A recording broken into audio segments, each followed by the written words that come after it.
Magandang araw po at dito po tayo at pinalitan ko lang ng bagong yung cover, yung kubeta dahil nasira na ng pit ko. Ayan, sa kakatae. Yun lang, at andun pa rin meron pa rin akong drain sa puwet, nagdudugo pa rin minsan-minsan, tsaka malas-malasan sa minsan pagka na constipate ako dahil sa chemo, ang tigas ng H-boom, Yan, pahinga muna yung kendo. Nagkaroon ulit ng isang pigsa sa kabila naman, pero gumagaling na ngayon. So, yun lang. Eto, pangwalo, nakapaglakad ng medyo malayo-layo.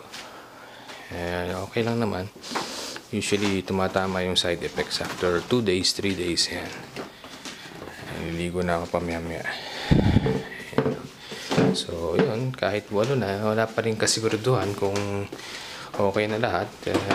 Sabi nga, walang sigurado sa kinabukasan, pero okay lang naman ang pakiramdam ko.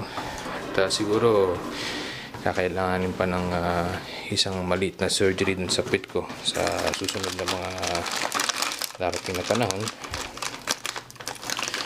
Yan, ito lang, parang candy kasi parang yung bunganga ko parang bang numinipis, tsaka parang kinakain ko yung sarili kong cells, nakakasuwa minsan. Okay naman. Pasensya na nga pala, hindi ako ganun nakapagpadala lately dahil parang part-time ako ngayon parang kalahati lang ng oras kong naipapasok ko dahil sa chemo. Minsan pag masama pakiramdam, ma-absent din, kaya parang part-time lang ako, pero babawi rin tayo. Yeah.